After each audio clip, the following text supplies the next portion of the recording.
नमस्कार, अपना उत्तर प्रदेश देख रहा मेरे साथ मैं हूं शंकर दत्त पंत। एक बड़ी खबर आपको बता दें इस वक्त की आ रही है उत्तर प्रदेश से ही। कोरोना को लेकर मुख्यमंत्री योगी आदित्यनाथ आज रात 8 बजे एक बैठक करेंगे। पंचायत चुनाव, त्योहारों के मुद्दों को लेकर भी इस बैठक में चर्चा की जाएगी और सभी जिलों के डीएम, एसएसपी और कमिश्नर इस बैठक में शामिल होंगे। लखनऊ, नोएडा के पुलिस कमिश्नर से भी संवाद करेंगे मुख्यमंत्री योगी आदित्यनाथ। वीडियो कॉन्फ्रेंसिंग के माध्यम से मुख्यमंत्री सभी से बातचीत करेंगे।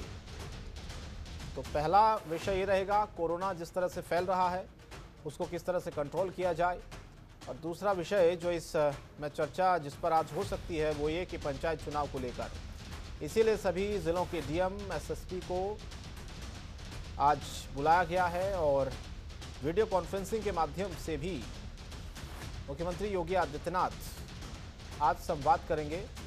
और जाहिर है अधिकारियों को निर्देश दिया जाएगा कि किस तरह से सुरक्षा व्यवस्था चुनाव को देखते हुए करनी है और कोरोना के केस जो बढ़ रहे हैं, सभी जो डीएम हैं वो अपनी भूमिका इसमें किस तरह से निभाएं, अधिकारी निभाएं।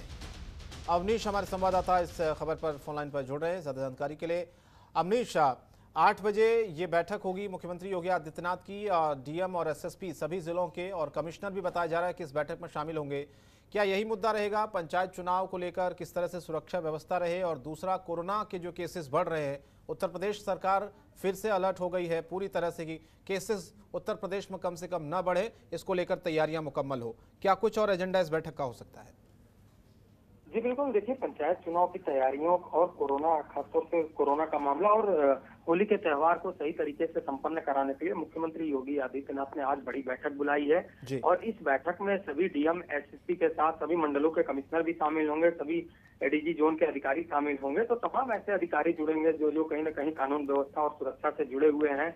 उनके साथ 8 बजे रात में वीडियो कॉन्फ्रेंसिंग होगी और इस वीडियो कॉन्फ्रेंसिंग में पंचायत चुनाव के दौरान शांति व्यवस्था बनाए रखना, वही कोरोना के जो मामले बढ़ते हैं उसमें किस तरीके से पूरा कोरोना सोशल डिस्टेंसिंग का पालन करवाना है, मास्क लगवाने के लिए पालन करना है, जो भी कोविड-19 के मानक है उनके पालन करवाने हैं, और होली त्योहार को शांतिपूर्वक बनाए रखना और कोविड-19 के मानकों का पालन करवाते हुए उस साथ ही सभी जुलूस और त्योहार की जो भी एक्टिविटी होते हैं उस पर निगरानी रखने के लिए मुख्यमंत्री योगी आदित्यनाथ ने एक बड़ी बैठक बुलाई है। और मुख्यमंत्री के साथ यहाँ पे अपर मुख्य सचिव गृह, पुलिस महानिदेशक उत्तर प्रदेश के मुख्य सचिव, एडीजी कानून व्यवस्था के साथ कई ऐसे तमाम अधिकारी मौजूद होंगे जो कहीं न कहीं पंचायती चुनाव और कोरोना के मामले से जुड़े हुए होंगे। उन्हीं के साथ मुख्यमंत्री योगी आदित्यनाथ रात 8 बजे वीडियो कॉन्फ्रेंसिंग करेंगे और अहम जानकारियां देंगे, कई दिशा निर्देश भी दे सकते हैं।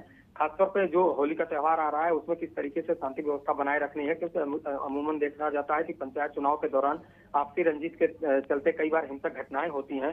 तो होली के त्यौहार में किसी प्रकार की हिंसक घटना न हो पाए, पंचायत चुनाव को लेकर कोई रंजिश न हो, तो तमाम ऐसे मामले हैं जिनको रोकने के लिए मुख्यमंत्री योगी आदित्यनाथ अफसरों को निर्देश दे सकते हैं और किस तरीके से कानून व्यवस्था उत्तर प्रदेश में बेहतर हो उसके लिए दिशा निर्देश जारी करेंगे। बिल्कुल, ये तो सुरक्षा व्यवस्था की बात अवनीश हुई, लेकिन कोरोना के केसेस जो बढ़ रहे हैं खासतौर पर हम महाराष्ट्र, पंजाब में देख रहे हैं, और उत्तर प्रदेश अभी पूरी तरह से अलर्ट हो गया है। कई जिलों में धारा 144 तक लगा दी गई है। मुख्यमंत्री योगी आदित्यनाथ लगातार, चाहे वो टेस्टिंग की संख्या हो उसमें उत्तर प्रदेश किस तरह से आगे था ये सबने देखा, और कोरोना को लेकर जो उत्तर प्रदेश में सख्ती बरती गई, सतर्कता बरती गई, उसको लेकर सरकार के जो प्रयास थे वो किस तरह से सामने आए वो हम सब ने देखा, और उसी का ये परिणाम रहा कि उत्तर प्रदेश में केसेस की संख्या कम हुई है। क्या वजह मानी जा रही है कि जो कोरोना एक बार फिर से तेजी से बाकी राज्यों की तरह उत्तर प्रदेश में भी फैल रहा है? क्या लोगों में जागरूकता की अवनीश आपको कमी नजर आ रही, क्योंकि लगातार आप लोगों के बीच में जा रहे होंगे, या फिर जिस तरह से अधिकारी जो पहले सख्ती दिखाते थे, प्रशासन जो सख्ती दिखाता था लोगों पर, क्या वो अभी भी हो रहा है या उसमें भी कोई लापरवाही है? जी बिल्कुल, देखिए कोरोना के मामले जैसे ही न्यूनतम स्तर पे आए थे उसके बाद लोग लापरवाह हो चुके थे, जिसके चलते कई राज्यों में इसका नतीजा भी देखने को मिला है। अगर बात करें तमिलनाडु की, केरल की या दिल्ली की, पंजाब की, उसके बाद अगर बात करें महाराष्ट्र की, तो महाराष्ट्र में हालात बहुत ही गंभीर हो चुके हैं। कोरोना का संक्रमण लगातार तेजी से फैल रहा है। तो ऐसे में उत्तर प्रदेश में किसी प्रकार का संक्रमण न आने पाए, क्योंकि अगर पिछले दिनों की तुलना में देखा जाए तो उत्तर प्रदेश में भी संक्रमण की संख्या बढ़ी हुई है। तो ऐसे में किसी प्रकार की भयावह स्थिति न हो पाए और हालात सुधरे रहे, उसको लेकर मुख्यमंत्री योगी आदित्यनाथ कोविड-19 के जो भी मानक है उनको पालन करवाने के लिए दिशा निर्देश जारी कर सकते हैं। हालांकि इससे पहले राज्य सरकार ने अपनी तरफ से गाइडलाइन जारी कर दिया है और साफ तौर पे कहा है कि जितने भी बाहरी राज्यों से लोग आ रहे हैं उनकी कोरोना टेस्ट करवाई जाए, और खासतौर से जो फ्रंट लाइन वर्कर हैं, चाहे राजस्व कर्मी हो या पुलिस कर्मी हो, वो सभी घर में ये लगाने का पता लगाए कि उनके घर में कोई बाहरी राज्य से ना आया हो। अगर बाहरी राज्य से आया है तो उनका एंटीजन टेस्ट करवाया जाए, उनके ऊपर विशेष निगरानी रखी जाए ताकि किसी प्रकार से संक्रमण एक से दूसरे व्यक्ति में न फैल पाए। ऐसे में हालात सुधरे रहें, उसी को लेकर स्वास्थ्य विभाग ने भी अलर्ट जारी कर दिया है, राज्य सरकार ने भी अपनी तरफ से गाइडलाइन जारी किया है।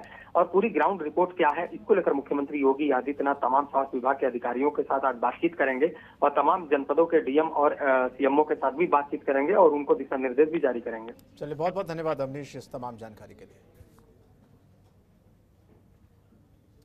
चलिए आगे बढ़ते हैं, कुछ और खबरों का रुख कर लेते हैं। बॉलीवुड के सुपरस्टार अभिनेता अक्षय कुमार अयोध्या दौरे पर हैं। यहां उन्होंने रामलला के सामने अपनी आने वाली फिल्म राम सेतु का मुहूर्त किया और उनका आशीर्वाद दिया। इसके बाद वो राम की पैड़ी की ओर चल पड़े। हालांकि वो राम की पैड़ी पर अपनी गाड़ी से बाहर नहीं निकल सके। उनके आने की खबर पाते ही उनके प्रशंसकों का हुजूम सा उमड़ पड़ा था, जिसे देखते हुए अक्षय कुमार की सुरक्षा में तैनात सुरक्षा कर्मियों ने उन्हें राम की पैड़ी पर उतरने की अनुमति नहीं दी, जिससे उनके प्रशंसकों में निराशा हाथ लगी। अक्षय कुमार के साथ फिल्म अभिनेत्री जैकलीन फर्नांडिस भी थी। इसके अलावा अक्षय कुमार अयोध्या के राजा विमलेंद्र मोहन प्रताप मिश्र से मिलने के लिए पहुंचे, जहां स्मृति चिन्ह और अंगवस्त्र देकर उनका सम्मान किया गया। इस दौरान मिश्र के साहित्यकार पुत्र यतीन्द्र मिश्र भी मौजूद थे। ये उसी वक्त की तस्वीरें भी है जब वो मुख्यमंत्री योगी आदित्यनाथ से मिले थे और अयोध्या में फिल्म राम सेतु का उन्होंने एक तरह से मुहूर्त भी किया है। हालांकि राम की पैड़ी पर वो जाने वाले थे, लेकिन वहां पर उनके फैंस की ज़्यादा भीड़ थी। सुरक्षा की दृष्टि से अक्षय कुमार उनसे नहीं मिल पाए।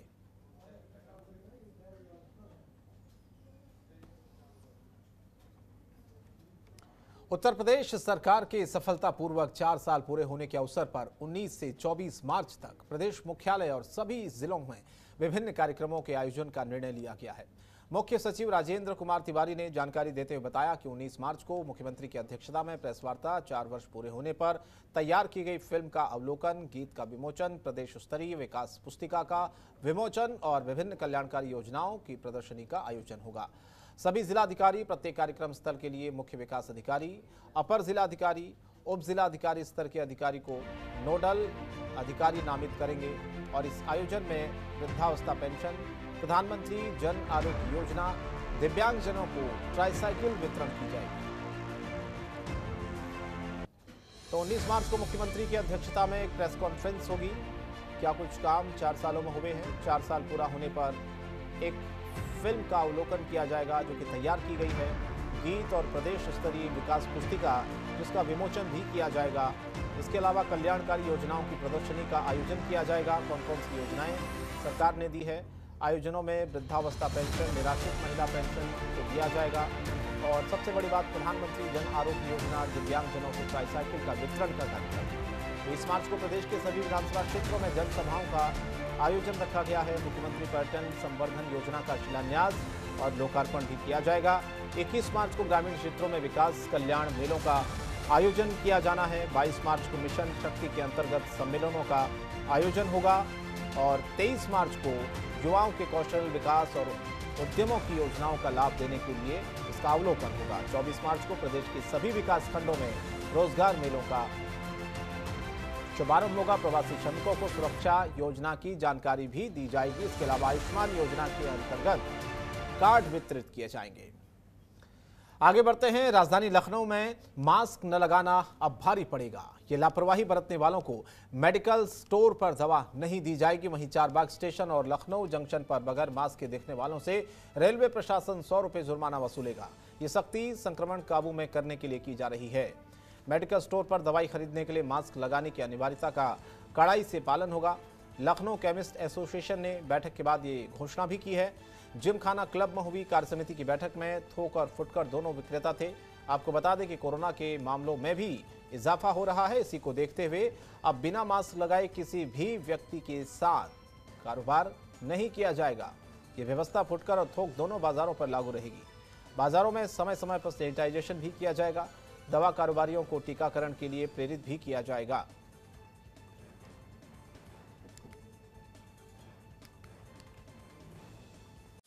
खबरों के निष्पक्ष विश्लेषण के लिए सब्सक्राइब करें Jantantra TV and press the bell icon. Never miss any update.